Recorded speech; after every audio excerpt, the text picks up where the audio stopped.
Salut tout le monde. Hier j'ai installé une carte graphique 3070 sur mon PC à la place de la 1660 Ti et j'ai fait un essai sur Londres à toute vitesse. J'avais dû réinstaller le jeu. En fait, je pensais devoir réinstaller le jeu alors que c'était un problème de driver qui faisait que la carte ne fonctionnait pas bien. Et donc comme j'ai réinstallé le jeu hier, il n'y avait aucun mode graphique, il n'y avait rien. Alors j'ai fait un essai sur Londres. Et c'est vrai que, comme ça, brut de décoffrage, le jeu est assez moche. Alors là, j'ai récupéré donc mon ULM. Et on va aller voir ce que donne Londres donc, avec le mode graphique. En fait, simplement la mise à jour gratuite qu'il y a sur la boutique, plus des améliorations apportées par Orbex. Alors le casque est à 100%, le rendu est à 100%, la région n'est pas en cache, mais j'ai la fibre.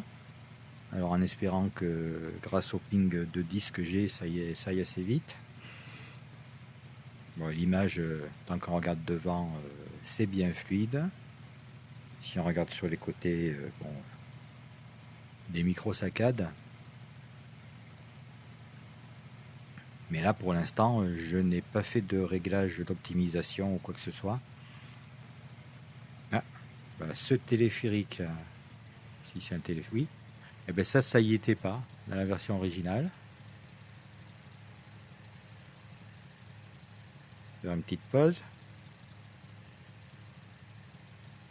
Voilà, donc le téléphérique là a été apporté par Orbex apparemment.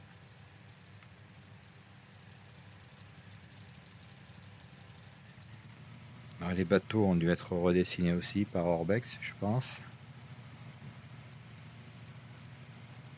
City, HSBC. Voilà, tout ça, ça a été rajouté. Oula. JP Morgan et moi mon aile a touché.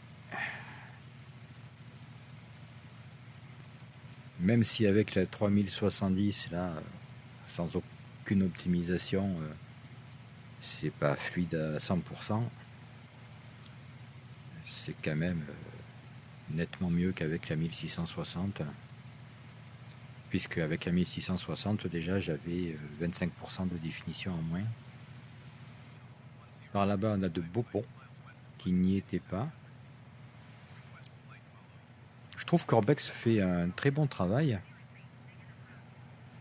Et aussi sur X-Plane, j'avais fait une vidéo où on compare donc une région modée par Orbex et la région d'origine, et c'est flagrant, hein. Et en plus sur X-Plane il n'y avait aucune perte de vitesse.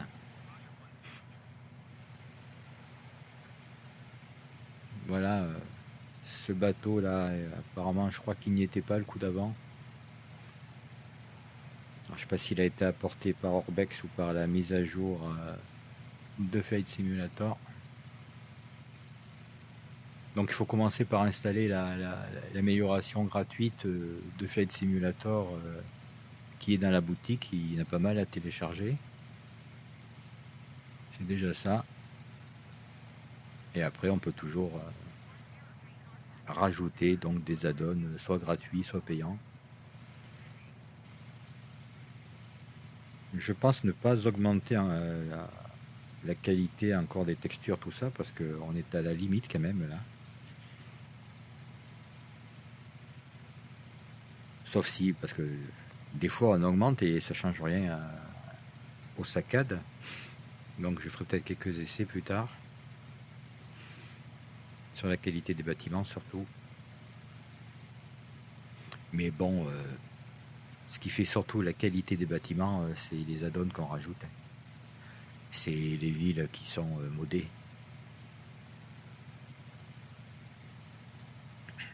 Par exemple, sur Nîmes, on a beau mettre la qualité des bâtiments au maximum.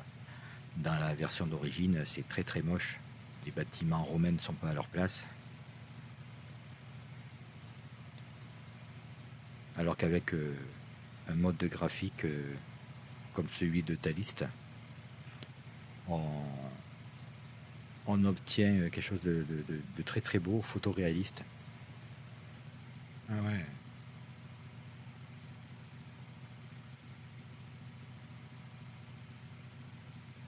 Ah ouais, elle est animée.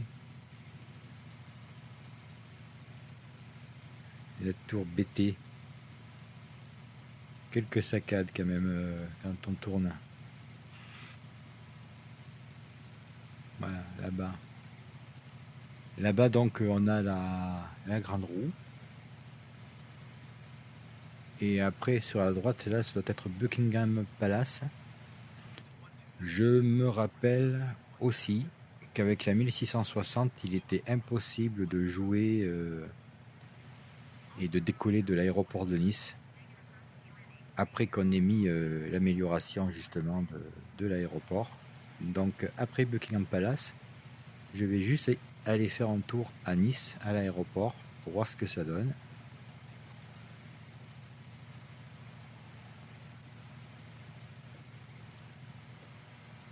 Waouh!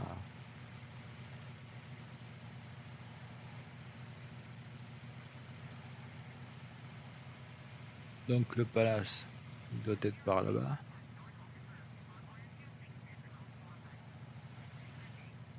Alors, ouais.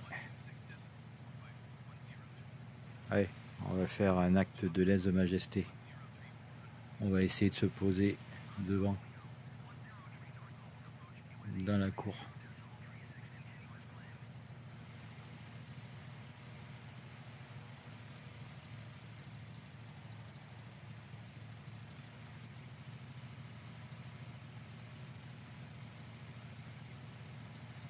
J'avais pas vu, j'ai mis la bande là-haut. Hop.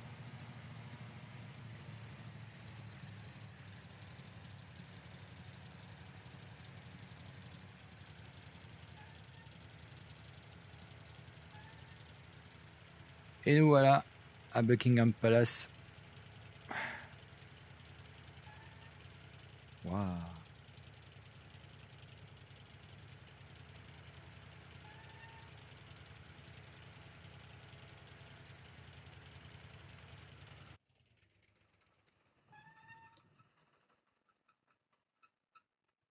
Oh.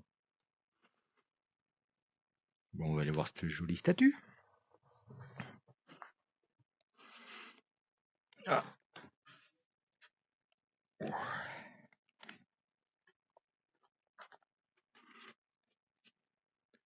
Bon, ben, plus qu'à attendre de se faire arrêter par la maréchaussée.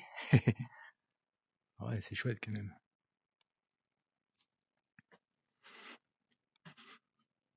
Ben, j'y étais jamais allé au Buckingham Palace, alors.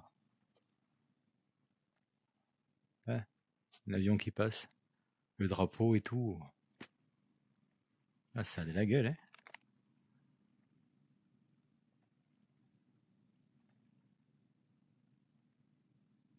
Ah ben, on entend même l'avion, je vous dis pas.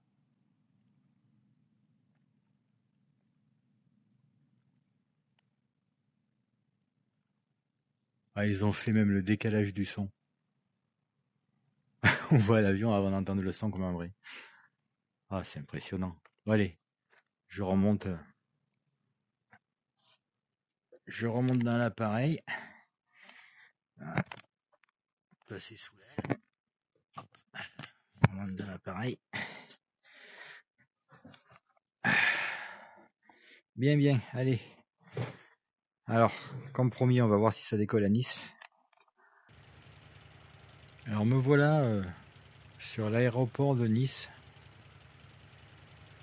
Alors, comme il est de grande qualité, graphique, avec la 1660, ça saccadait, mais vraiment c'était injouable. Là, on sent qu'on est à la limite.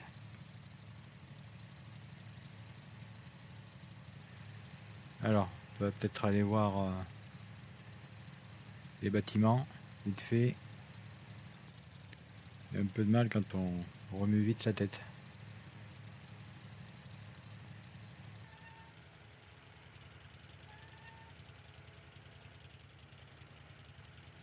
Oh, quand on s'approche trop, il disparaît.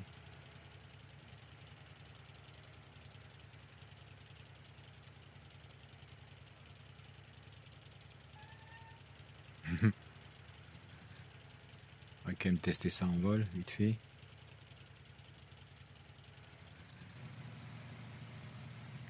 C'est très très limite quand même, hein.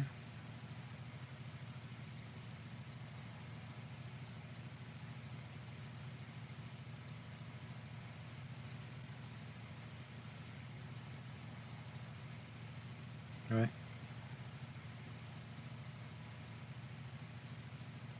Donc sur l'aéroport de Nice, il faudra encore du matériel plus puissant que ça.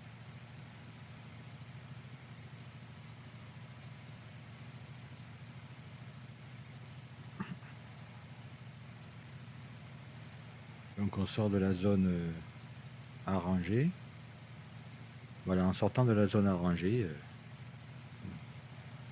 graphiquement modé, ben là, on est bien. Ouais, dernier essai au-dessus de Nîmes. Voilà donc le dernier essai. Alors là, c'est sur donc une ville modée graphiquement. C'est magnifique. Très très beau travail. Je mettrai le lien du mode en commentaire.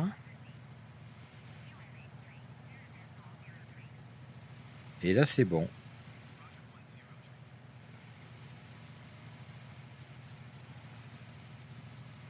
Je dirais qu'on a sensiblement ce que j'avais avec la 1660, mais donc avec 25% de définition en plus. Alors là, je peux vous dire que vous pouvez faire du tourisme avec ce mode. C'est vraiment ça, Nîmes. Moi qui y ai habité et qui habite pas loin, je peux vous dire que vous pouvez y aller les yeux fermés pour ce mode gratuit.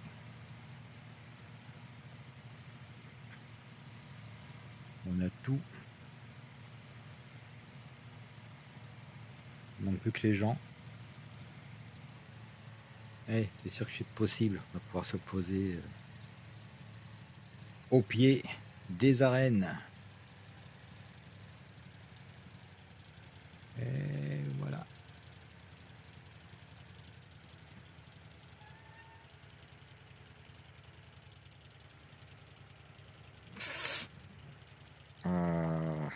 Bon ben. Bon ben, du coup, je vais vous dire que c'est tout pour aujourd'hui. Alors, je me tourne. Voilà. Donc, à bientôt.